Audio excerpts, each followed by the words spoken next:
fellow Patriots, welcome back to Patriots of the American Republic, episode 97 here. And I'd like to ask you a question. Is America at war? And if it is, who started it?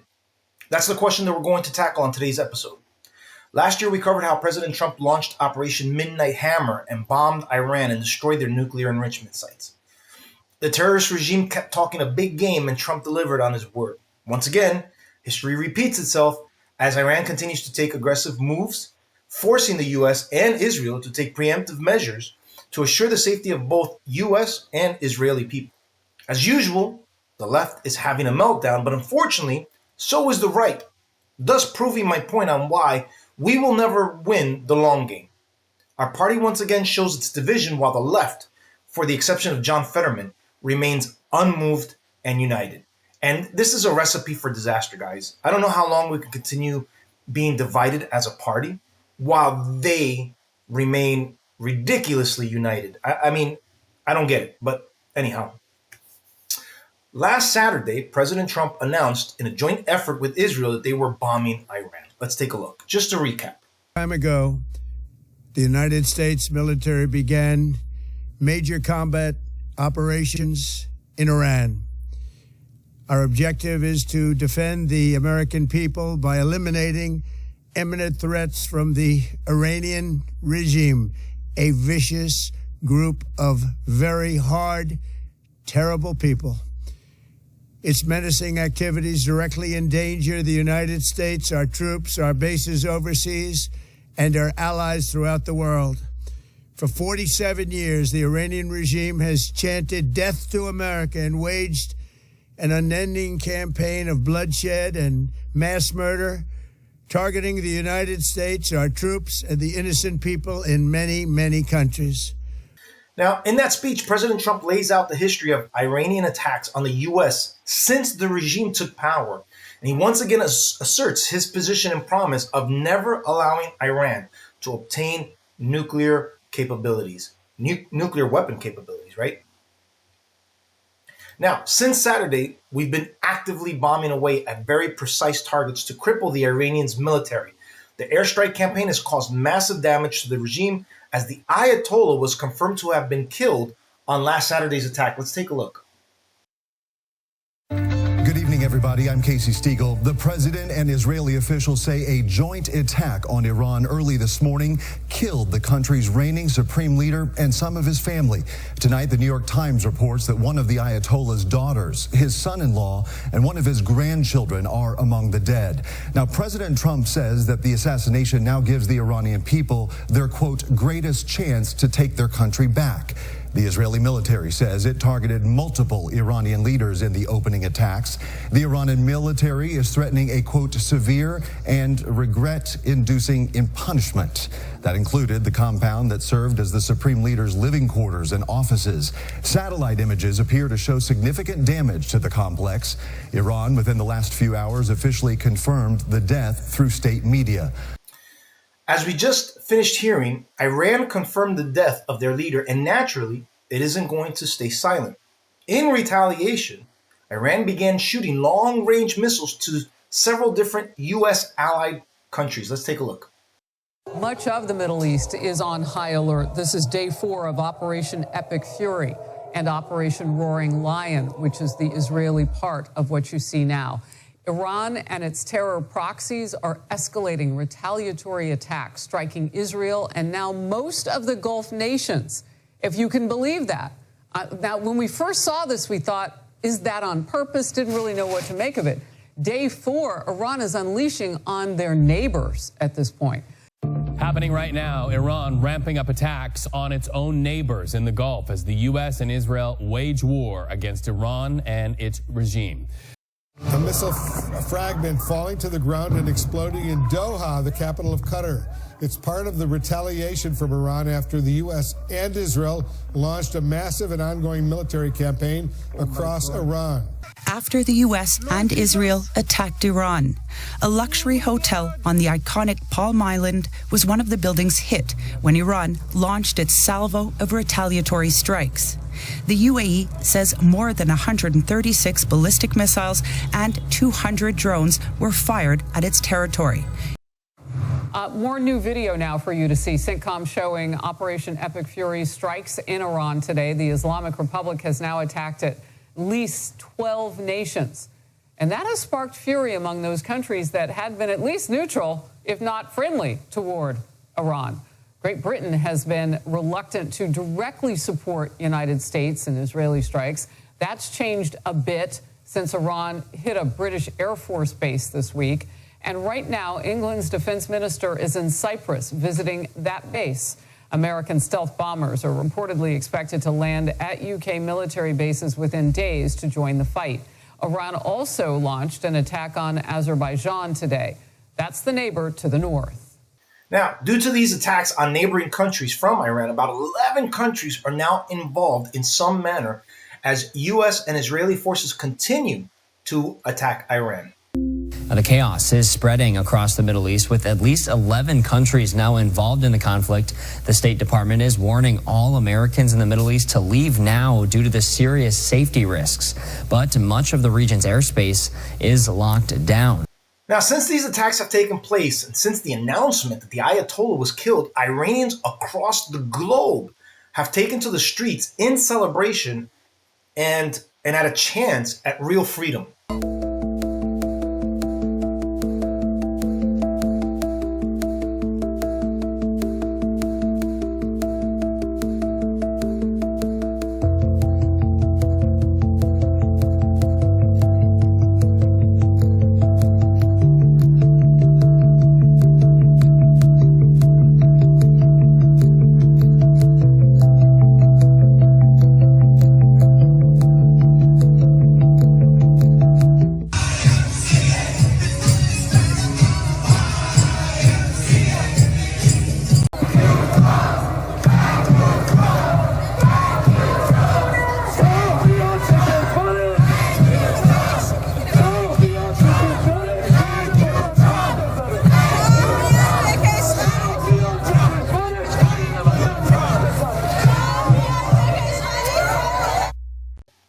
Watching those videos, it gave me chills to see people chanting USA. Obviously, they're chanting for their home country, and seeing them thank Donald Trump. President Donald Trump is phenomenal.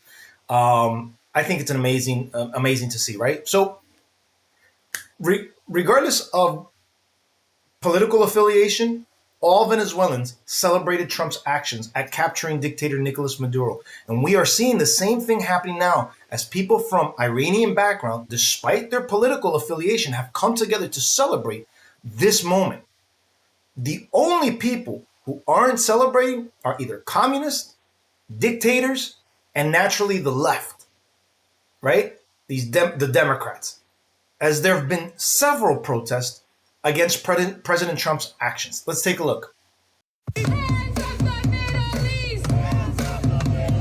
Hundreds of anti-war demonstrators swarmed Times Square Saturday afternoon, just hours after the U.S. and Israel launched a military operation against Iran. The protest, just one of many unfolding in cities across the country, from outrage, I want real help for the Iranians, not bombs, to growing concern. It's one appalling thing after another, but now a war without consulting Congress. Demonstrators collectively pushed back against the military action, urging local leaders to take a stand. Many of them questioning the Trump administration's strategy that is calling for a regime change in Iran. People in Iran have the right to determine for themselves their own future. And it's not up to us to meddle in the affairs of other countries. I swear, these are the dumbest people alive, as they're literally calling for President Trump to stop and keep allowing a dictatorous and murderous regime to continue to oppress their own people. I mean, they're okay to protest no kings and dictators here while protesting for a king and dictator to remain in place over in Iran. I mean, it just doesn't make sense. And sadly, they're not the only ones that are crying for this, as we have people on the right and our party split on this, calling for the same thing. And we'll get into that a little bit later. But for right now, I want to shift because I want to focus on the usual hypocrisy from the Democrats. Naturally, everything and anything that President Trump does, the Democrats will oppose it. In this case, they have some points that I'm going to give them but then these points are squashed by their own history and hypocrisy. Bear with me and I'll lay it all out.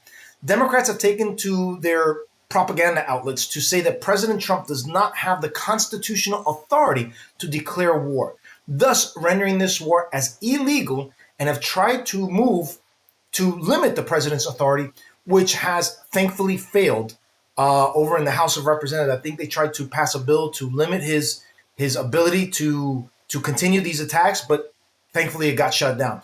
Now, has President Trump declared war on Iran? Or, as many on the right have stated, didn't Iran declare war on us just not too long ago? Overseas now to an ominous declaration by Iran, that country's president saying it's at, quote, total war with the U.S., Israel, and Europe. So let's bring in ABC's Marcus Moore. And Marcus, the Iranian president also says he wants to strengthen ties with Hamas. Yeah, and Mary, while this wasn't Iran's supreme leader saying this was still a concerning statement from Iran's president, who's quoted as saying, "We are in a full-scale war with America, Israel, and Europe. They do not want our country to stand on its feet." That's an interesting piece of information, right? Because we know that President Trump is doing this by the, I think it was the 1973 War Resolution Act or something like that. But here's the interesting part. They declared war on us, essentially, right? And similar to Maduro calling Americans coward and telling us to come and get him, Trump accepted that invitation and got him. And here we have the president of Iran making an all-out war statement, and we react to it, or we take action upon it. So why are these people getting mad that we are taking action? Right? Let's not forget that the FBI thwarted an assassination attempt back in 2024. Okay? Because many people are saying, well, the assassination attempt that was done by the Iranians, right, has prompted President Trump to take this action. And I'm sure it does. You know, I don't see why it wouldn't, right?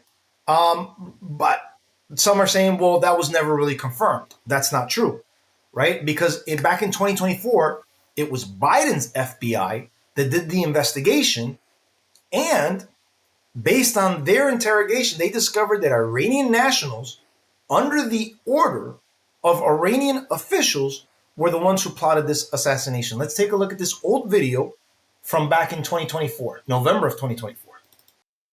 New twists in the thwarted murder-for-hire plot targeting multiple people, including President-elect Donald Trump, alleged by the Department of Justice.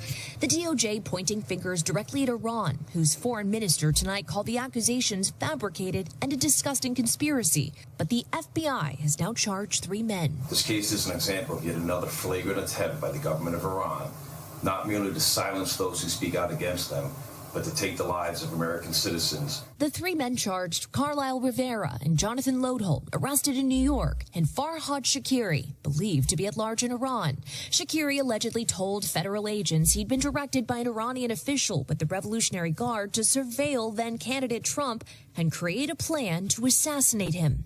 A spokesman for Iran's foreign ministry tonight called that story completely baseless. U.S. prosecutors say an American journalist was also a target for assassination by the same criminal network. Iranian-born Masih Alinejad says she was that target. Again, I just want to remind everybody, this video was from November of 2024.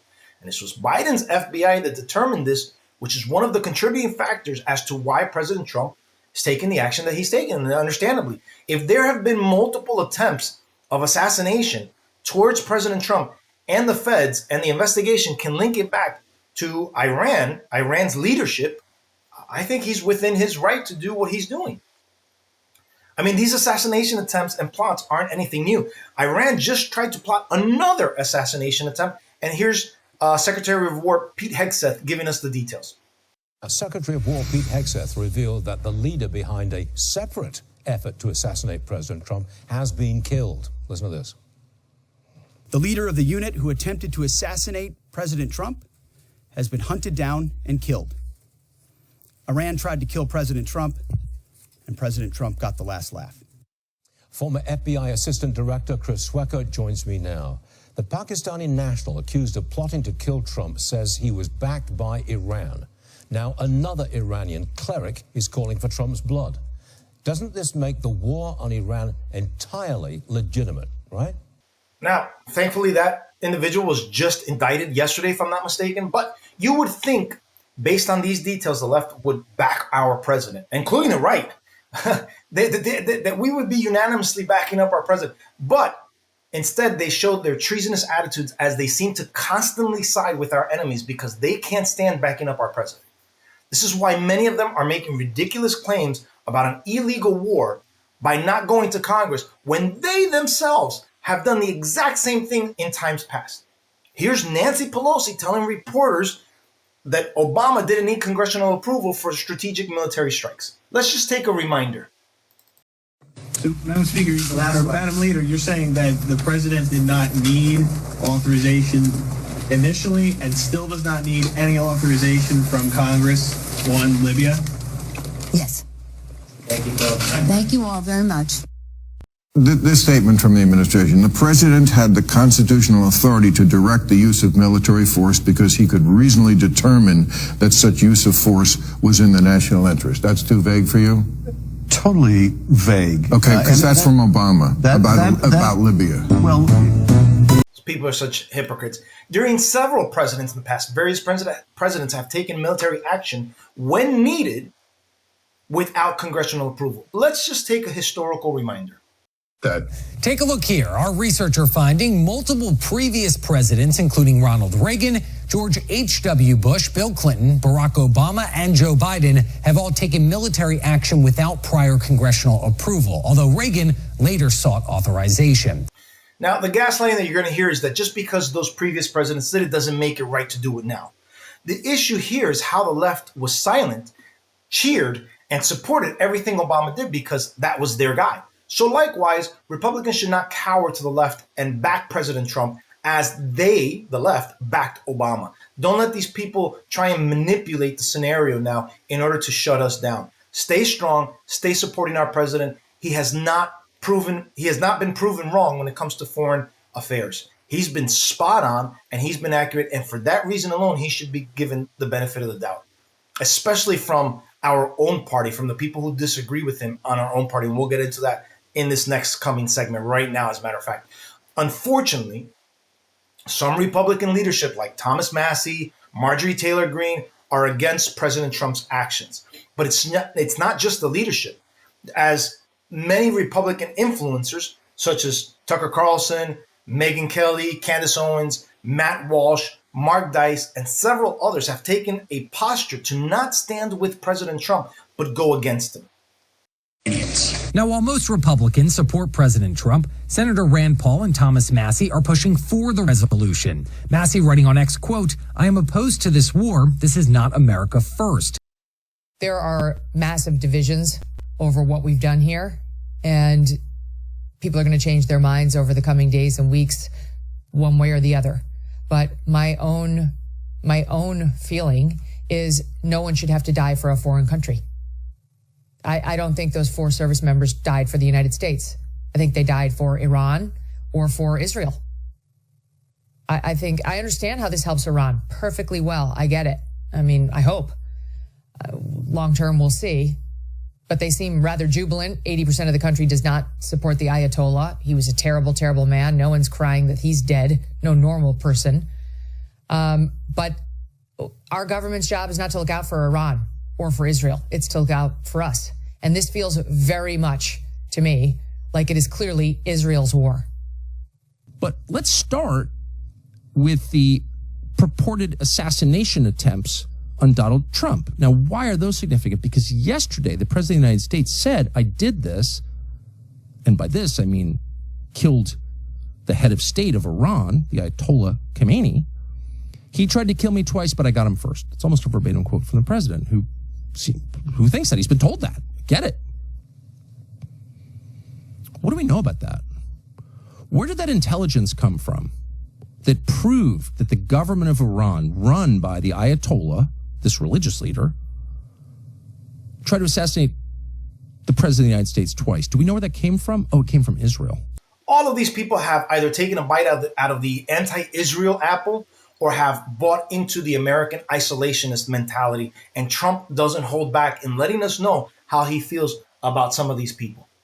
You can see it right here. It's an exclusive, she tweets. In a phone call with me just now, Donald Trump hit back at MAGA world critics of his Iran gambit, including Megyn Kelly and Tucker Carlson. Kelly, quote, ought to study her history book a little bit, he said, when asked the criticism in her show today. Tucker's criticism, quote, has no impact on me, and MAGA, President of the United States told me, is with him. Quote, I think that MAGA is Trump. MAGA's not the other two, Trump said, referring to Kelly and Carlson. Quote, MAGA wants to see our country thrive and be safe, and MAGA loves what I'm doing, every aspect of it. Iran, he added, is, quote, a detour that we have to take in order to keep our country safe and keep other countries safe, frankly. Might I remind these people that America first does not mean America only. And President Trump is doing exactly what he said he was going to do on the campaign trail. We played this video in our FAFO video last year when he bombed Iran the first time. But as, again, another reminder, let's take a listen at what President Trump said on the campaign trail. So this shouldn't surprise any of these morons, but unfortunately it does. Trump, they pointed out, was elected on getting us out of wars in the Middle East. You cannot let Iran have a nuclear weapon. When did Trump suggest that Iran was even on his mind? Everybody, no nuclear weapons. You can't give them nuclear weapons. It'd be one thing if Trump had campaigned on stopping Iran's nuclear program. Don't let Iran have nuclear weapons. That's my only thing I have to tell you today. But for Trump to just foist this policy on us, completely out of the blue. Including Iran, they can't have a nuclear weapon. That's all. They can't have nuclear weapons. It's too destructive, too powerful. They can't have it. Without any warning. I just don't want them to have a nuclear weapon. Well, it's a betrayal, wouldn't you say? What else do you call it when you say one thing on the campaign trail? They cannot have a nuclear weapon. That was the only thing. The one thing I said you cannot have. And another thing when you get into office. You can't let Iran have nuclear weapons. People like Tucker seem to have this blame Israel for everything mentality. You got into a car accident today? Well, blame Israel for it. You lost your job due to AI? Not really. It's actually Israel's fault. Obviously, I'm exaggerating, right, to make a comedic point, but that seems to be the default from these people. As we just heard, Tucker is blaming Israel for supplying the U.S. with intel, right? And it plays into this blame Israel. When we just finished hearing left-wing media clip during the Biden administration confirming that they got their intelligence from interrogations of the person that was captured during the plot. Had nothing to do with Israel in essence. This was direct information from the suspect, not intel from Israel. So why is Tucker Carlson, who used to be a very respected journalist, lying and pushing false information to the general audience, causing this rift and division within the Republican Party that it's going to affect our midterms? And this is pissing me off, to be honest with you, because not only do we have history running up against us when it comes to the midterms, but now we have all of this stupidity and foolishness and division from people such as Tucker and the folks that we just finished mentioning. Now, it seems to me that all these right-wing Republican conservatives that are criticizing President Trump's actions were not paying attention as, or maybe they have selective hearing, as the president clearly said that what he would be doing. And given the details that we just went over, it's not only understandable, but within the scope of what he promised. I mean, he said he wasn't going to allow Iran to have nuclear capabilities. They tried to assassinate him. I mean, what do you want the guy to do? He's well within his means to take action, especially if he understands that they're about to strike, or they're going to strike. They're going to strike an ally. They're going to strike, bases on within friendly countries. I mean, there's nothing that has taken place when you look at the actual details that tells me President Trump is not doing the right thing, right? Now, there is one common thread that the left, along with these people criticizing President Trump, have in common, and that is no new wars were promised from this president. And this aspect of their criticism may impact, like I said, the coming midterms. And one thing specifically is the fact that over the past week, we've actually lost 6 U.S. service members, and it's sad and tragic. And these deaths are adding on to that sentiment or that movement pushing back against President Trump's actions. Let's take a look. Hi, John. And President Trump was here this morning. We'll get back to why he was here this morning, meeting with world leaders in the Western Hemisphere. But back to that dignified transfer, a solemn moment that's undergoing right now up in Dover, Delaware. That's the Mortuary Sciences Dover Air Force Base, where those fallen are brought back. President Trump meeting with the family, also the vice president and other members of his cabinet there. I want to show you and read all the names. Captain Cody Cork, Sergeant First Class Noah Teachins, Sergeant First Class Nicole Armour, Sergeant Declan Cody, Major Jeffrey O'Brien, and Chief Warrant Officer Robert Marzan. Like I mentioned before, we cannot have a posture of never getting involved in anything, nor can we have this posture of getting involved in everything. President Trump has proven himself to be an American first president, and he's the leader of the MAGA movement. So I will trust in his decision-making regarding this situation with all of these bad actors. For decades, we have allowed our vocal enemies to gain power, strength, and influence. What do I mean by say vocal enemies? They're not just, they're enemies that have chanted the death of this country. I mean, just not too long ago, the Iranian parliament was burning our flag and once again chanting death to America. Right? That's what I mean by when I say vocal enemies, right? So, like I said, for decades, we've allowed these vocal enemies to gain power, strength, influence, etc. As they push closer and closer to our borders, and President Trump is taking the steps to assure our entire hemisphere is safe for the American people, right? They continue to gain ground. They move in. You know, you've got Iranian, Chinese, Russian influence, obviously in Cuba, obviously in Venezuela, all these bad acting countries that President Trump has within his sights. Why are we allowing these people to inch closer and closer to us within our area, within our neighborhood? It just doesn't make sense. And Stephen Miller's here laying it out. To cede an inch of territory in this hemisphere to our enemies or our adversaries. Our national security, our homeland security, the safety and well-being of our people begins at home, begins in our neighborhood, begins in our home region. And for too long, we have allowed foreign enemies, foreign adversaries, and enemy terrorist organizations to control territory and spaces in this hemisphere where they can project power, project threats, and directly threaten the lives of your citizens and our citizens. And so under the leadership of President Trump, we are using hard power, military power, lethal force to protect and defend the American homeland. Not a single one of your nations should tolerate the existence of a single square mile of territory that is under the control of any entity other than the sovereign governments of your country. The idea that we would have in this hemisphere area that are under the physical control of foreign terrorist organizations, paramilitary organizations, is completely unacceptable. The cartels that operate in this hemisphere are the ISIS and the Al-Qaeda of the Western Hemisphere. He makes a great case on why these international involvements are being treated as part of the MAGA movement, right? Strategically, it makes sense because why are we allowing, again, our enemies to operate in our own neighborhood? From what is being said by many, including President Trump himself, Cuba's next within his sight.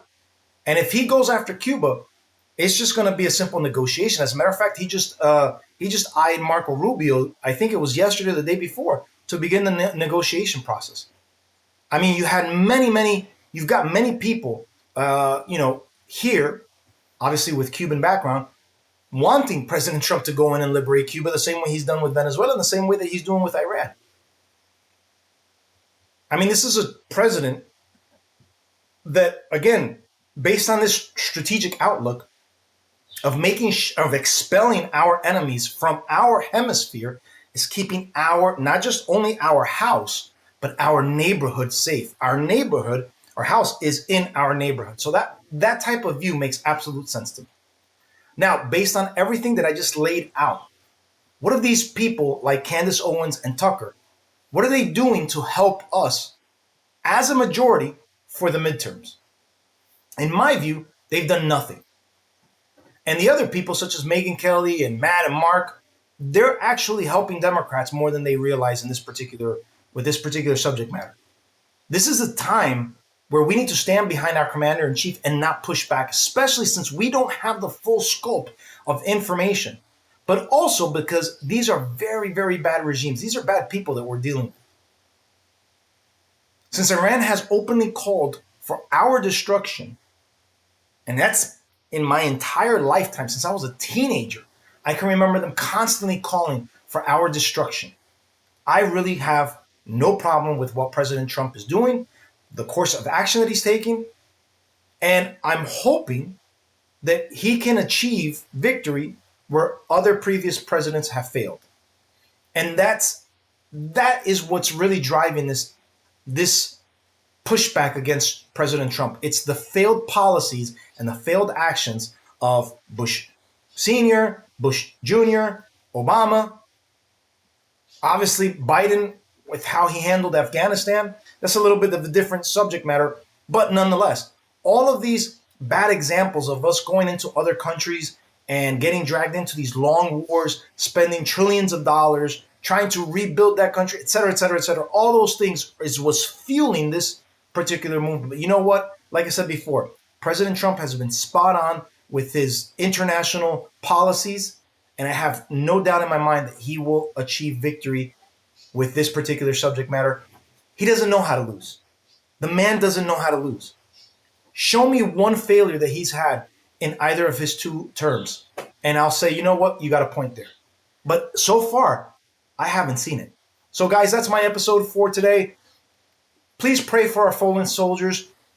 Please pray for the soldiers that are still servicing right now, and they're putting their lives in danger so that not just we can have our freedoms and protections here, but the people that we're liberating also. May those people also thank those service members.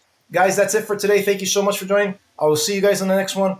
God bless you guys. God bless America. And God bless the Iranian people. May they have freedom. Bye-bye.